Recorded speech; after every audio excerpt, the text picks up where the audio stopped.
Salut les amis, Captain Vintage en direct de la MIA, la Madinazia à Bruxelles, avec Jérôme Alquier, le représentant officiel de Senseiya, ou du moins le nouveau Masami Kuramada. Salut Jérôme. Salut. Alors aujourd'hui nous allons avoir une petite interview avec celui-ci, voire même une séance dédicace. Pas de problème, tu me sors les albums et je te fais ça. Ah va, c'est parti frérot. Alors je me suis procuré le dernier collector, comme vous pouvez le voir. Regardez, on trouve pas ça n'importe où. Non, bah non, il est en avant-première là du coup. Donc, C'est ça, c'est en avant-première, c'est ça? Exactement. Ouais. Ils sont limités à combien? Les collectors, ils ont été imprimés à 15 000 si je ne me trompe pas. Et denrée un peu rare. C'est un bel objet qui a été imprimé, du coup la BD est un petit peu plus grande que la version classique en termes de taille, avec une couverture exclusive, un beau fourreau avec gravure, tu as vu, argentée. Ouais, c'est vraiment magnifique, on a l'impression de revoir le caisson de l'armure. Ah, c'est le but, c'est le but. Dis, j'avais une question, c'était qui ton chevalier de bronze préféré? Ah, c'était Iki, bien sûr. C'est pour ça que j'ai commencé par lui sur l'album, parce que c'est clairement le plus badass de tous. Et puis moi j'aime bien les personnages qui sont un peu méchants et puis qui deviennent gentils et puis qui ont une certaine souffrance à l'intérieur d'eux. C'est d'ailleurs ce qui est traité dans une grande partie de l'album. C'est pas forcément travailler sur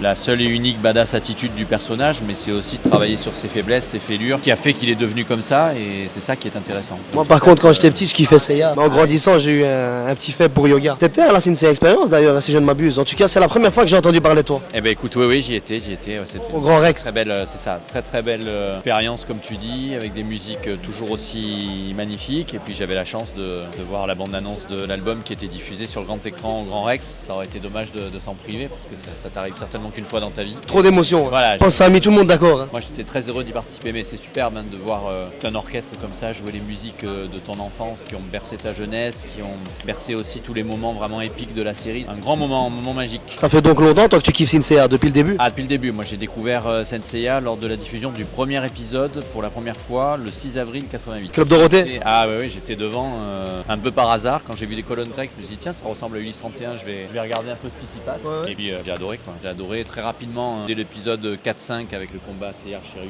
Dantesque. AP, voilà, c'était épique en fait. Tu voyais quelque chose que tu avais rarement vu avant, avec des guerriers qui étaient prêts à risquer leur vie pour sauver l'autre qui était l'ennemi d'hier, qui devient l'ami de demain grâce à ton sacrifice ou au risque de ta vie, quoi. Donc c'était très beau et très épique. D'ailleurs tu m'as parlé du combat Shiryu-Pégase, mais dans la série, je sais pas si t'as remarqué, mais souvent les combats avec Shiryu, ça reste les plus beaux. Shiryu-Pégase, Shiryu contre Shiryu Dragon Noir, Shiryu contre Shura. Absolument. C'est un personnage qui justement permet beaucoup de côté épique et côté un peu solennel, parce que le gars il est hyper droit, c'est un très bon personnage. Ils ont tous leur particularité, mais c'est vrai que Shiryu permet toujours des super combats, notamment aussi. C'est vrai que dans le manga de base, apparemment ils sont tous demi-frères ou frères. On le dit pas dans la série. Non, il vaut mieux pas, oui. Il vaut mieux pas parce que c'est pas forcément la plus joyeuse des idées, faire en sorte que Monsieur Kido ait eu 100 enfants avec son et eu plusieurs relations. Mais bon, voilà. Par le météore de Pégase. Allez, on fait ça. Et tu t'es mis à dessiner depuis longtemps? Ça fait longtemps que tu t'es mis à dessiner? Ou je veux dire, durant ton enfance déjà tu faisais ça? Non, déjà quand j'étais tout petit, je dessinais Goldorak, Ulysse 31, Capitaine Flamme, qui étaient mes 3 dessins animés cultes de la téloche. Ouais. J'ai fait ma première BD, j'avais 7 ans, une BD de San Kukai. D'aussi loin que je me souvienne, j'ai toujours dessiné, quoi. J'ai toujours adoré ça. Moi j'ai essayé de les dessiner, je sais pas si tu te souviens, tu te souviens du fameux magazine, Dorothée Magazine. J'ai essayé de les décalquer comme un tricheur et puis j'allais à l'école, je leur disais c'est moi qui les dessinais. Et oui, écoute, ce Dorothée Magazine, moi aussi je le recevais. C'est là que j'ai été édité pour la première fois, j'avais envoyé des dessins qui avaient été diffusés dans le truc des courriers des lecteurs. Là. Quelle chance! Et c'était c'est des bons souvenirs. J'avais fait les 5 chevaliers de bronze mineurs en V2. Ouais, je sais pas pourquoi j'avais fait ça, mais du coup j'avais été édité comme ça. Et puis aussi un petit peu plus tard toutes les transformations de Freezer.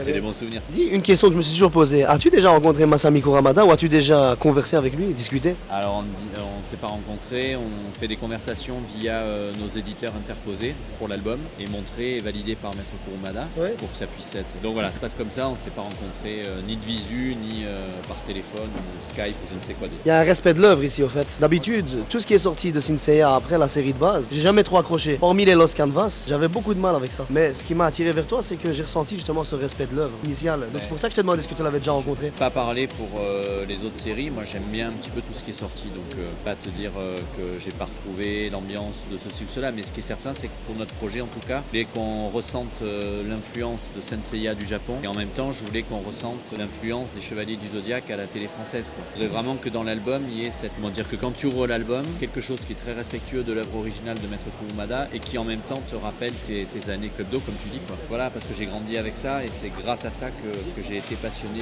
de l'œuvre de Maître Kurumada. Avant que ce soit l'œuvre de Kurumada, pour moi, c'était un dessin animé qui passait à la télé. Par rapport à ça, j'essaie de lui rendre le meilleur des hommages possible. Et dis-moi, tu prévois encore plusieurs tomes? J'ai vu 1 sur 5. 5 albums en tout, avec un coup de projecteur sur chaque chevalier de bronze. Super. Et puis voilà, et puis ça va raconter une histoire complète, mais qui va passer d'une époque à une autre, ou va pas se passer au même moment dans l'histoire. Donc c'est ça, c'est pas une suite ici ou quoi que ce soit? Alors c'est ni une préquelle, ni une séquelle, mais on va dire que c'est une interquelle. C'est des histoires qui viennent se positionner à différents moments dans l'œuvre originale. C'est bien ça. Voilà, bon, écoute, je sais pas si c'est bien, mais en tout cas c'est comme ça que Arnaud et moi l'avons imaginé, et j'espère que ça vous plaira. On l'espère tous. Merci pour cette interview. Au plaisir de te revoir. Les gars, allez voir son boulot, allez voir ce qu'il fait. C'est très très très lourd. Captain Vintage revient avec de toutes nouvelles exclus. Yo!